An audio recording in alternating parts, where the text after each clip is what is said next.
Slušate Prvi sa zvezdama sa Sanjom Veličković. Već ste čuli da je ovog jutra Jelena Tomašević preko puta meni i meni je velika čast i zadovoljstvo što mogu da je ugostim. Jelena, evo još jedno zvanično dobro jutro, mada smo mi to sad već prošli, objasnili da si ti ranoranilac. Sad, ja onako kad sam se spremala za emisiju sa tobom, razmišljala sam kako da počnem emisiju, a onda sam shvatila da si ti verovatno jedan živi dokaz na našoj muzičkoj sceni. Kažem muzičkoj sceni, ne estradi, jer mislim da ti stvarno ne pripadaš tom drugom delu, koja je dotle došla onako strpljenjem, polako, bez žurbe i nekako se sve tim nekim putem odvijalo u tvom životu. Pa me zanima se ti inače strpljivo po prirodi. Radim na tome. Šalim se, pa negde imam strpljenja, naravno, pogotovo kad je posao u pitanju, nekako u privatnom životu, naravno, kada su emocije u pitanju i kada su bliski ljudi u pitanju, nekako bih sve odmah i sad, a za posao nekako imam više strpljenja. Sada, zaista mislim da je ključ uspeha i u odnosima sa ljudima i sa porodicom i sa prijateljima upravo u strpljenju.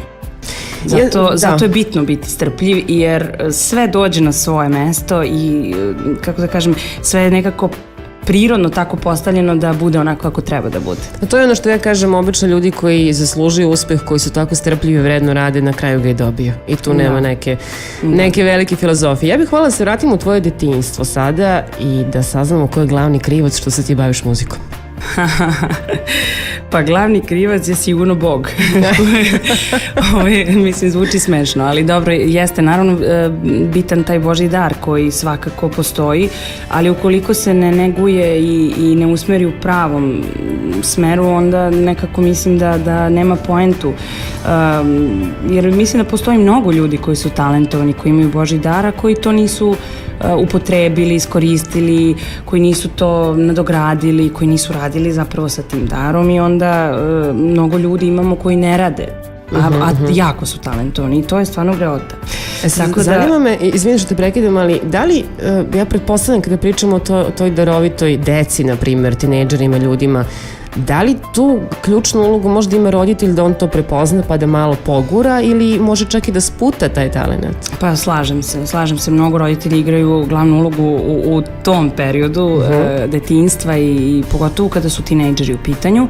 Ja sam imala sreću da me moji roditelji podržavaju i samim tim tata je recimo sjajno pevao i bavio se pevanjem onako jedno vreme i da je nastavio da se bavi pevanjem na profesionalan način, mislim da bi bio otprilike kao Zdravko Čolić, da, zato što zaista i imao je sve adute da bude zvezda, ali jednostavno nije hteo da ide tim putem. A mama je takođe muzikalna jako i pevala je u horu u medicinskoj školi. Moj rođeni brat Darko, koji je stariji 2 godine od mene, takođe se bavi pevanjem i mi smo zajedno nastupali u Kragujevcu po raznim klubovima i on i dan danas ima svoj bend i nastupa i od toga živi. Tako da zaista mislim da će doći vreme kada ćemo moći nešto i zajedno da otpevamo i da vam ga predstavim. Ja sam imala sreću da učiteljica Verica Antanasović u 1. razredu pošalje celo odeljenje na folklor. I onda smo mi tako svi iz celog odeljenja krenuli na folklor i onda je tu onako iz probe u probu se nekako izdvajala grupica ljudi, nije htela da ide i na kraju ostalo nas 10-ak do kraja. Znači, bukvalno ja sam sa 18 godina kada sam pobedila u Trikaduru, posle toga recimo sam još pevala u Abraševiću kao solista, ali u Kragujevcu, a zatim sam posle toga kad sam se preselila u Beograd tek tada prestala da igram i da pevam, tako da mislim da je jako bitno imati podršku u tom periodu kada si dete, jer kada detetu kažeš nisi dobar ili mislim da nisi dovoljno talentovan, to dete shvati bukvalno. I znam mnogo ljudi koji su se povukli, a koji su kasnije kroz život i tekako imali šta da pokažu, a možda bi mogli još više da su radili od detinjstva na pravi način. Tako da zaista je bitno kao onako pedagog kako se roditeljski i pedagoški kako se obraćamo deci. Reci mi, kada si ti prvi put nastupila u javnosti? To je bilo sa Abraševićem svakako u Kragujevcu. Jel se sjećaš tog perioda prvi put kad si zapevala pred ljudima? Ja, prvi put kad sam zapevala pred ljudima, to je bilo na nekoj, sećam se na nekom veselju porodičnom, imala sam 5 ili 6 godina i i tada je naš, pošto je pevač bio naš kućni prijatelj, on je prišao i dao mi mikrofon. I ja se sećam tog trenutka, ne znam šta sam pevala, kad sam zapevala, kako mi čudno zvuči glas, šta je ovo? Jel ovo ja pevam? I odjednom su svi skočili, sećam se toga, baš mi je ostala slika u glavi, tačno znam i šta sam nosila tad, neku košuljicu sa nekom kragnicom, nešto. Devojčarak. Da, i stvarno je to bilo nevjerovatno iskustvo za mene kad sam videla koliko su se ljudi oduševili, kako se njima to dopalo, mislim, meni je to bilo nevjerovatno. A u prvom razredu osnovne škole sam pevala na školskoj priredbi, to je bio moj prvi nastup, pa na dečijoj šarenijadi gde sam pobedila, to je takmičenje škola u Kragujevcu, pa zatim posle toga, a uporedo sam igrala u folkloru i pevala, zatim u 4. razredu osnovne škole sam pobedila na Jugoslovenskom dečijem festivalu, to je stvarno bilo onako, da kažem, već veliko nešto što mi se desilo u životu. To je 10 godina, je li tako? 10 godina, a sa 13 godina sam postala onako zvanično vokalni solista Kuda Brašević u Kragujevcu. Wow, to su rani počeci.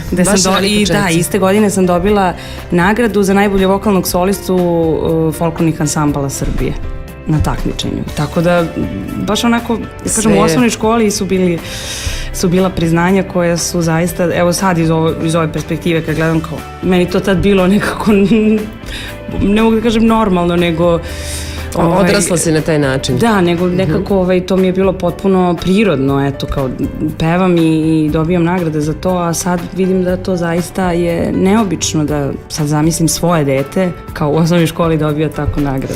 Ja verujem da će tvoja ćerkica naslediti talent s obzirom da i ti, Ivan, pevate. Oboje imate odlične vokalne sposobnosti. Ona već sada peva nekim svojim tonalitetom i izmišlja pesmice, izmišlja neki jezik svoj i peva i razne dečije pesmice, obožava da peva. I sad ne mogu da kažem, ipak ona ima 2 godine i 3 meseca, da li ona ima dara, ja bih rekla da ima, ali uopšte se ne opterećujem time. Zaista i ne mora da se bavi javnim poslom, ne mora da bude ni glumica, ni pevačica, bitno je da ona bude zadovoljna u životu, srećna i da izabere ono što ona voli da radi. Ja ću je podržati sigurno. Ona će svakako imati talent na vas dvoje, bar kad su u pitanju pevačke sposobnosti, pošto ste oboje tu. Ja verujem znaš kako, ne mora ni da peva, ali samo da ima ritma. Znaš da ne igra bez ritma, kad to vidiš stvarno.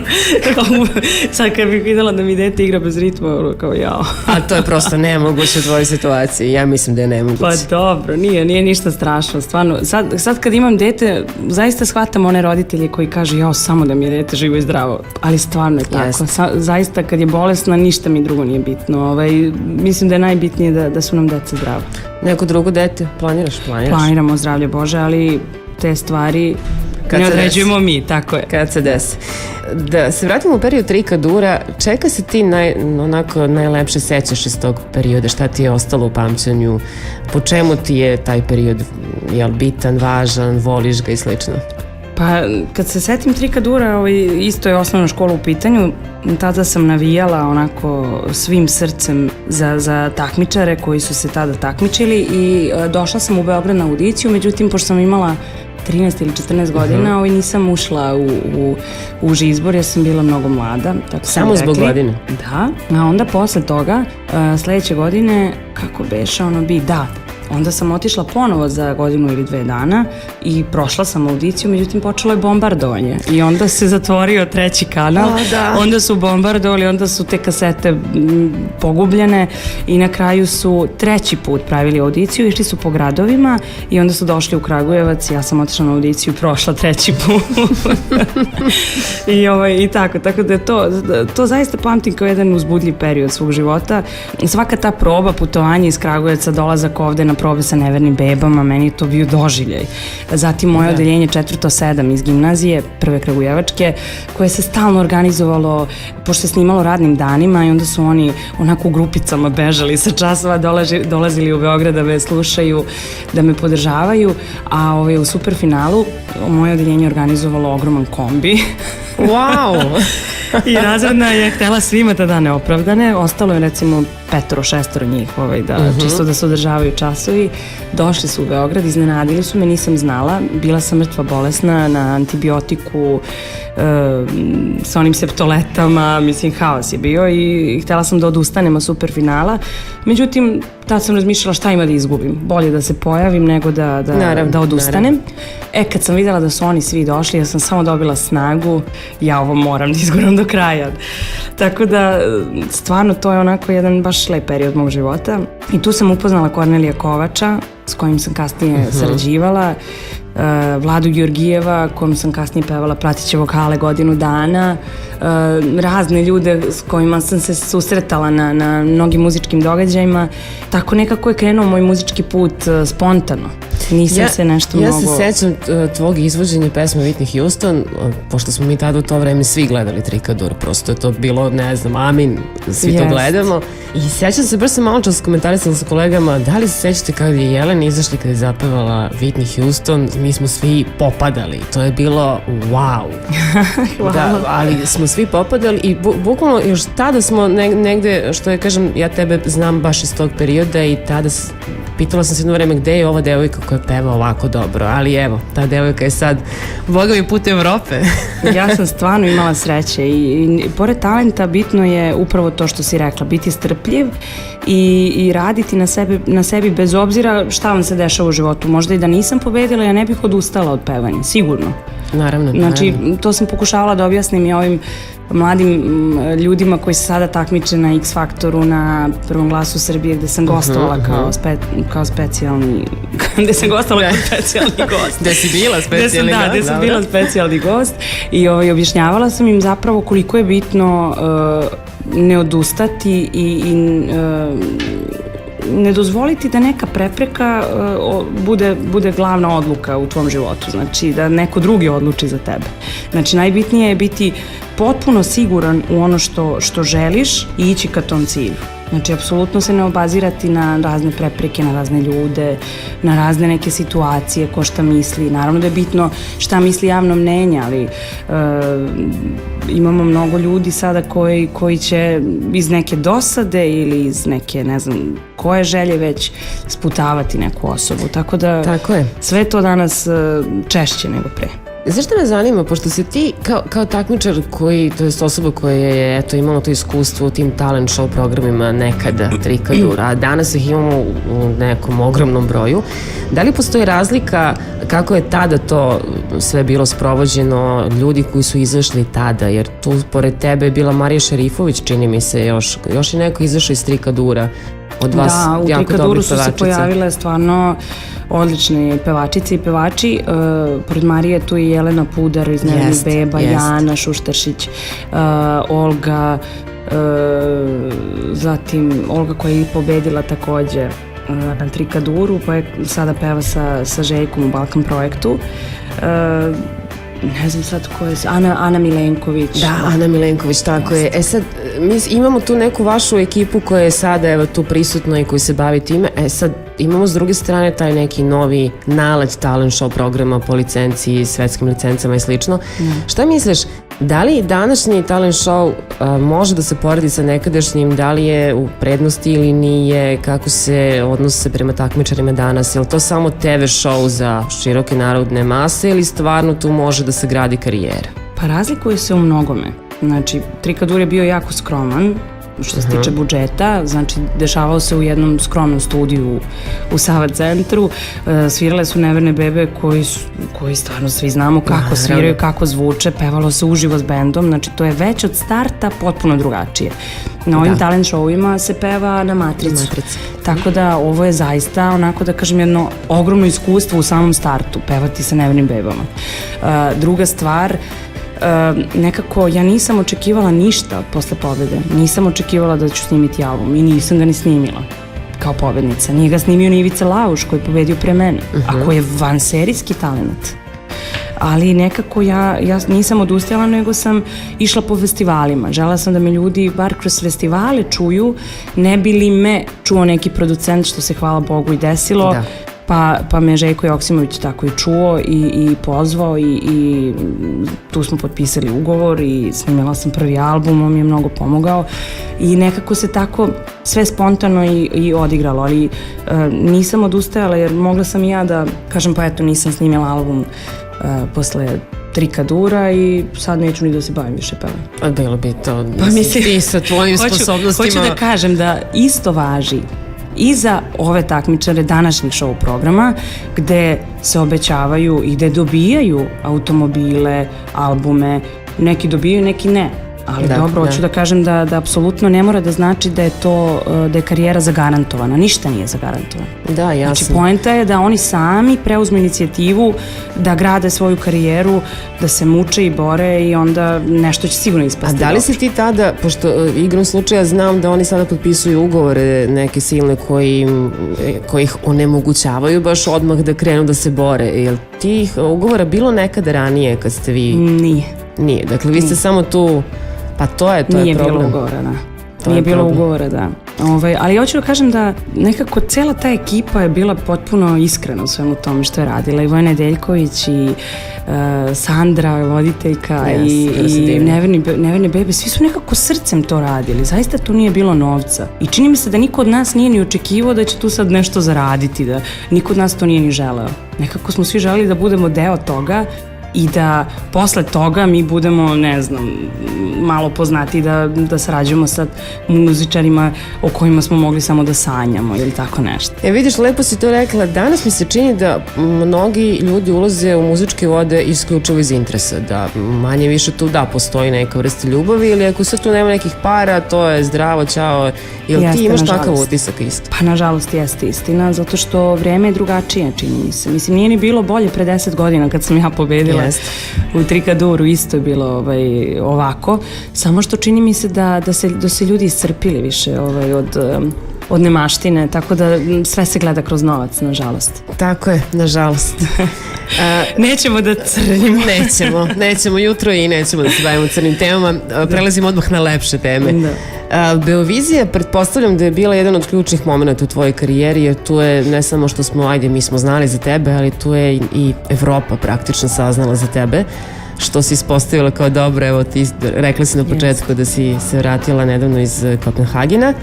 Interesuje me to tvoje iskustvo na Beoviziji. Rekla si festivali i Beovizija jeste jedan od najvećih festivala koji je bio u to vreme. Kako je tvoje iskustvo? Kako je to sve izgledalo tamo negde iza kulisa? Ono što smo mi videli, ali ono što nismo videli? Beovizija ili Eurovizija? Beovizija, 2005. godine. Možemo da krenemo odatle, pošto su bile dve u tom slučaju. Da, pesma Jutro je zaista vanserijska pesma i prelepa i preteška za pevanje. To svi pevači. I tu je njoj napravljena nepravda da se ne... Pa da, negde ta pesma je doživala pobedili smo u Beogradu, ali u Crnoj Gori smo dobili 0 poena od žirija i to se sećate svi kako to izgledalo, ali negde ni to me nije obeshrabrilo.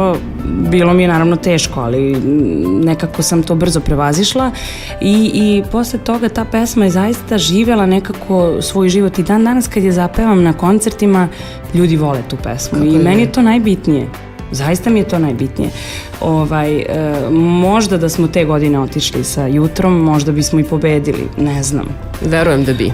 Odlična je bila pesma. Ali svakako je lepo otići na Euroviziju i ta Beovizija 2008. godine je zaista bila specifična po mnogo čemu. Samim tim što nisam htjela da idem na Beoviziju, nisam imala želju ponovo da idem na Eurosong. Međutim, ubedili su me i na kraju se stvarno ispostavilo da su bili u pravu moji saradnici. Pobedili smo sa pesmom Moro. Željko je odličnu pesmu napravio i onako potpuno nekako ta pesma je meni kao za neki film. Stalno kada pevam tu pesmu kao da vidim neke slike, neke pejzaže. Zaista je divna, potpuno drugačija od Jutra. Ali čar je dao Bora Dugić koji je svirao upravo tu srpsku frulu i koji je bio tu kao moja podrška jer on me znao detinjstva upravo iz Avraševića kada sam i počinjala da pevam i negde mi je kao rod. S druge strane, mnogo je tu bilo stresova I na toj Beoviziji i na Euroviziji. U kom smislu stresa? Pa prvo od kolega, zato što zašto opet ona, zašto opet mora da se ide na Euroviziju, zašto, mislim i zato kažem nebitno je, ne treba čovjek da se bavi šta ko misli, zato što to prođe za 3 dana. Tako neko će reći iz ljubomore, neko će reći iz zavisti, neko će reći ne znam iz čega, možda iz nekog ličnog, neke lične netrpeljivosti, ali ukoliko bismo se rukovodili time šta ko misli, onda bismo izgubili sebe u potpunosti, ne bismo bili to što jesmo. Zato kažem da je bilo jako stresno, ali to je prošlo. Zatim Eurosong koji se desio u Beogradu, svi su se nekako bavili delegacijama jer je bila zapravo Eurovizija u Beogradu i nekako je bilo i potpuno logično da ljudi odavde žele da ugoste sve delegacije na najlepši mogući način i da im učine ovaj boravak lepšim, ali nekako mi smo bili tu prepušteni samima sebi. Stvarno? Da. Tako da nismo imali neku strategiju, to hoću da kažem, nismo imali taktiku, nismo se nekako bavili, nismo imali strategiju kako da dostignemo neku veću, neki veći plasman. Imala sam naravno ja pomoć tu ljudi iz RTS-a, Željko je tada radio, vodio je zapravo Euroviziju, nije mogao tu da bude svakodnevno uz mene i na pres konferencijama, ali hoću da kažem da smo imali stvarno sreće. Ja sada iz ove pozicije vidim da je to neviđeni uspeh. Kako nije? Biti u istoj zemlji gde je prethodne godine pobedila zapravo naša zemlja, znači i sada ove godine treba postići što veći plasman. Kako to je stvarno bio, da kažem, veliki uspeh biti 6. na Eurosongu, obzirom da vidimo koliko je teško ući i u finale. Tako je. A kamoli dostići top 10. Sad, svašta nešto se spekuliše kad je u pitanju Eurosong. Evo, mi smo i sada nedavno imali Eurosong i sve to. Ja sam načela neke priče, pa pošto ti imaš iskustva, odličan si sagovornik za to, da je praktično svaka pobeda na Eurosongu dobro planirana i smišljena. U smislu da tu sad politika ima dosta udela, koja zemlja će biti među prvih 5, koja će pobediti i ostalo. Da li ti imaš neko takvo iskustvo, da li uopšte možemo da pričamo otvoreno o tome, jer iz godine u godinu kako Eurosong ide onako po državama, stiče se taj utisak, ali sad ja ne znam u šta da verujem. Pa ne znam ni ja u šta da verujem. Ja sam isto to čula, ali ne mogu sada da tvrdim 100% da je to istina. U svakom slučaju mislim da je to samo što se tiče pobednika, eventualno može da se nagovesti neki događaj u toj zemlji politički koji će se desiti. Potez. Da, mada nije bio slučaj svaki put sa svim pobednicima, zato kažem da ne možemo da tvrdimo da je to tako uvek. Ali što se tiče ostalih zemalja, naravno sada su zbog toga i uveli 50% glasa žiri, a 50% publika, upravo zbog onih glasova komšijski koji naročito ruskih zemalja. Tako da vidjet ćemo u budućnosti, možda se još nešto promeni. Ja sam čula da će biti samo žiri. Ako to kao bude, nekada. Kao nekada, onda će možda to biti i onako da kažemo teže za ove zemlje koje su dovijale do sada od komšija, a možda će biti relevantnije, šta znam. Da li se politika inače meša u muziku i u kojoj meri? Pošto znamo i ovde kod nas u našoj zemlji, a i kad pričamo o komšijskim zemljama, da prosto postoje neki izvođači koji prate političare i slično, koji su, da kažem, više eksponirani. Koliko, na primjer, politika uopšte imala uticaj na tvoju karijeru? Pa, ja mislim da je to sve individualno i ja se nikada nisam politički izjasnila javno, niti ću, jer smatram da apsolutno to nema veze sa muzikom i nema veze sa onim sa čime se ja bavim i prosto ne treba moja publika da me kroz tu prizmu gleda. Tako da u skladu sa tim i moja muzika nema veze sa politikom i sa političkim dešavanjima. Tako da ono što jedan umetnik može da predstavi svojoj publici jesu emocije. A nije, naravno, slažem se sa tobom, nije to slučaj sa svima nama. Ima naravno i onih, ali upravo kažem to, svako ima pravo da se ponaša u skladu sa onim kako se osjeća i kako misli da je najbolje za njega. To je takođe njegovo pravo. Tako ja je, biram njegov svoje izbor. pravo, da, Njegov izbor. da to ne delim sa javnosti. Znam da si rasla u porodici koja je onako prilično negovala te tradicionalne vrednosti koje su se sada pogubile, praktično više nema ni morala ovde kod nas, što i mene lično jako boli. Sad, interesuje me šta su tebi savjetovali roditelji u tom nekom periodu, ipak kada počinješ da se baviš javnim poslom, to samo po sebi, kako da kažem, ruši te neke moralne principe koje ti možeš da dobiješ u vaspitanju od strane roditelja. Da li si imala neki konstruktivan savjet kako da ostaneš dosledna sebi, da prosto te ne proguta i ta popularnost i slava i sve? Pa, mislim, interesantno je pitanje. Ja zaista nekako mislim da sve potiče upravo od kuće, od tog kućnog vaspitanja, a opet s druge strane imamo i one karaktere kojima zaista vaspitanje ne može ništa. Znači, oni su rušilački, idu tako kako oni smatraju da treba. Da. Ja sam po prirodi mirna, ali sam i kada treba vrlo, da kažem, borbena i hrabra i znam da se izborim za svoje stavove, takođe znam da se branim u situacijama kada je gusto. Da.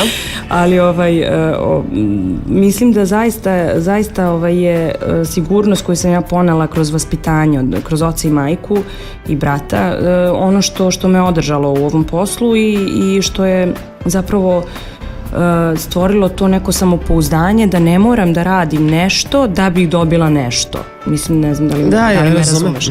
Znači, apsolutno mislim da ne mora na silu ništa. Znači, ako mi nije suđeno, nije mi suđeno. Znači, ne mora da znači da je, bar sam bila takvog stava, da ukoliko ne uspem u muzici, da neću uspeti kao profesora engleskog jezika koji sam studirala. Znači, apsolutno ima uvek izbora. Ne moramo ništa na silu, jer i uraditi nešto na silu, biti godinu dana u ekspanziji, a onda posle godinu dana biti u pepelu nije ni to nije ni to rešenje, da. Ti si sad i sama roditelj i pričale smo malo čas o tvojoj ćerkici. Koliko je teško jednoj ženi da bude i majka i da ima uspešnu karijeru i je to negde onako tebe optereti s vremena na vreme, kako se organizuje, šta je to najvažnije? Najvažnije je spavati. Posle 2 godine i 3 meseca ja samo čezam da spavam. Šalim se naravno, ali sam donekle i u pravu, majke znaju o čemu pričam. Stvarno je, kad sam naspavana, ništa mi apsolutno nije teško. Lako se organizujem, kad imam obaveze imam pomoć za čuvanje, tako da sve mogu da postignem, ali kada izađemo uveče pa se nešto zadržimo pa ili ne legnem kada treba, legnem kasnije, onda ujutru kad se Nina probudi, onda je teško stvarno izdržati ceo dan. Onda dođe mama. Da, ali sve to slatke muke, stvarno nekako zaista sreća je nemerljiva kada dobijete dete, tako da sve to što je usputno je izdržljivo. Da, tako je. Htela bih da se vratim ponovo na Eurosong, ali samo iz one perspektive gde si ti sada bila u Kopenhagenu i nastupala. Pa hajde da malo detaljnije porazgovaramo o tome otkud ti tamo. Mnogi znaju, ali mnogi i ne znaju, pa da im objasnimo zbog čega si ti sada bila deo Eurosonga. Pa ja stvarno imam sreće da posle Eurosonga u Beogradu me fanovi jako vole i prate moj rad. I čak sam imala i nećete verovati fan klub tamo u Izraelu. Stvarno? Da. Kada sam sletela na aerodrom ujutru u 4 sata u Tel Avivu, izašle smo Sneža koja je zapravo i posredovala između Boaza i Sirušu i mene da snimimo pesmu zajedničku. Kada smo sletele u Tel Aviv, mi smo bile začuđene, stajalo je 10-ak ljudi sa cvećem, sa mojim slikama. To je haos bio, da. I to je stvarno neverovatno. Oni su potpuno jedna organizovana grupacija, tako mogu da kažem, u svim zemljama tim koje se javljaju na Euroviziji. To je zaista jedna ozbiljna družina koja ima svoje razne događaje gde okupljaju evrovizijske pevače koje vole, gde plaćaju sve, znači svima nama da dođemo tamo da pevamo za njih i tako sam bila i u Barceloni prošle godine u oktobru na jednom druženju sa fanovima, gde sam zapravo onda iskoristila taj boravak u Barceloni i povela Miloša Nadeždina i Marka Nikolića da snimimo spot Radio svira za nas. To je predivan spot. Da, eto tako. Tako da, zahvaljujući fanovima, sam bila i u Portugalu, u Lisabonu, 2009. godine. Takođe, pošto sam pevala Oro na portugalskom, bila sam u Grčkoj gde sam pevala Oro na grčkom. I evo sada u Danskoj, u Kopenhagenu, kada je baš Eurovizija bila u toku, i te večeri je bilo prvo polufinalno veče kada je Sergej Četković pevao, tako da smo mi bili tamo u areni sa njima i navijali onako na licu mesta, a posle toga sam odmah nastupila u Eurofan kafeu, gde su posle bili i Sergej i cela ekipa, pa smo pevali zajedno i stvarno je bilo fenomenalno. Oni, nećete verovati, iz publike dovikuju Košava, Košava, okeani. Znači, a pevaju na nekom svom izmišljenom jeziku, to je presmešno, mislim. Oni otvaraju usta i pevaju u zanosu. Kao znaju reči, ali stvarno oni vole i prate i eto, stvarno sam imala sreću da što se tiče sada Danski i Kopenhagena, zapravo to je iz Brisela Evropska komisija koja prati ta dešavanja poslala dopis Željku Joksimoviću da dođemo zajedno da nastupimo u okviru Balkanske večeri, to je Balkan Nights zvao taj koncert. Željko nije mogao, ali sam ja otišla i održala to veče balkanske muzike, tako da je zaista bilo lepo. Tvoja pesma Radio svira za nas je čak osvojila 9. mesto na toj listi izvođača sa Eurosonga. Kako beše sad, čitala sam neko? Pa da, bila je na 9. mestu, pa na 2. i onda 3 nedelje prvo mesto. Prelepo. Sad, spomenula si Željka Joksimovića, on je zadužen za tvoj zaslužan, delimično, za tvoj prvi album koji je potpuno raspametio publiku ovde i bio je čak i najprodavaniji i najslušaniji i jedan od albuma koji čak ja imam u svom iPodu. Reci mi, trebalo je dosta vremena da izađe taj album. Zbog čega? Pa nekako sa svim tim umetnicima koji rade na više frontova uvek se radi polako. Radi se temeljno. Tako i sa Željkom. Znači, mi smo posle jutra 3 godine radili na tom albumu. Tu je bilo mnogo pesama još koje su otpale, koje nisu otišle na album, pa onda menjanje aranžmana, pa menjanje tekstova, pa pevanje jedne pesme više puta. Pa mislim, nije to uopšte tako jednostavno kad radite album kako se mnogima čini. Naravno, umeđu vremenu i on sebi uradio album, pa radio Ivkovu slavu gde sam ja pevala u filmu. Radio je muziku za serije, za Ranjeni orao, za Grehnjene majke. Tako da, jako je to onako istrpan rad. Međutim, evo, posle tog albuma zaista nije bilo potrebe da snimam nešto, jer su se toliko vrtele te pesme i spotovi da apsolutno nisam uopšte imala osjećaj da je prošlo recimo 2 godine od albuma. Pa je onda izašla pesma Gde da odem da te ne volim, koja se našla na albumu Toše Proeski i prijatelji, gde je on napisao muziku, a tekst je radila Jelena Trifunović i aranžman Alek Aleksov i to je zaista onako divno što imam u svojoj karijeri, zato što negde mi je ostala onako žal za njim što nismo nešto nekad zajedno otpevali, jer on je stvarno jedan od najboljih vokala ikada u celom ovom regionu i tako da, eto, srećna sam što bar delić njegove muzike imam kod sebe. Tako da, posle toga nisam, boga mi, 2 godine ništa objavljivala, jer sam se u međuvremenu udala i rodila bebu. Što je i logično, mala pauza. Zatim je izašla Melanholija, koju radio španski kompozitor Rafael Artesero, koji je takođe na Euroviziji često se pojavljuje kao kompozitor. Zatim Vertigo, koju radila Emina Jahović i evo Radio svira za nas. Završavam album, trebalo bi da izađe na jesen i ja stvarno planiram da napravim jedan onako malo veći koncert. Radio svira za nas, da malo onako prodiskutujemo o toj pesmi s obzirom da je ona preko noći praktično postala pravi radijski hit i gde god da se okreneš ti ćeš čuti radio svira za nas i svi je pevaju i jedna od, moram da priznam, možda čak najboljih pesama u poslednje vreme koja je prava radijska. Pa hvala. Ali baš prava radijska gde možeš da čuješ u svakom trenutku. Čak mi se onako i kad gledam tvoj spot kako jurite tamo u Barcelonom u onom lepom malom autiću. Da. Skroz je super pesmica. Kako je nastala, kako ste je pravili, koliko dugo ste je pravili, kako je došla ideja uopšte za jednu takvu pesmu? Krenemo ti mi na more, Ivan, Nina i ja, i svratimo kod Darka Dimitrova u Skoplje, gde je trebalo da otpevam demo snimak za drugu pesmu koju ću snimiti, koja će biti na albumu. I on mi pusti ovu pesmu, demo snimak. I kaže, pa hoćeš da otpevaš demo? Ja kažem, ja hoću. I ja otpevam demo i zaljubim se u tu pesmu i kažem, ja ovo odmah sad izbacujem. Predivno. Tako da demo snimak je, da kažem, jako, ne mogu da kažem da je interesantniji od ovog originalnog snimka, ali toliko zanimljivo je zato što je na nekom izmišljenom jeziku i to jako dobro zvuči. Tako da od samog starta sam znala da je to moja pesma i da mi treba tako jedna vesela, radosna pesma, jer zaista sam osjećala da je vreme za takvu pesmu. Prava pesma, prava radijska, mislim stvarno. I mnogo mi je drago što svima vama dopada. Kako da ne?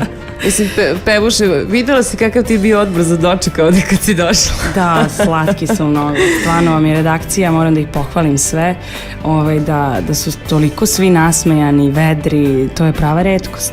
U današnje vreme, da su ljudi na svom radnom mestu toliko veseli i nasmejani. A šta ti kažeš? Takvi su.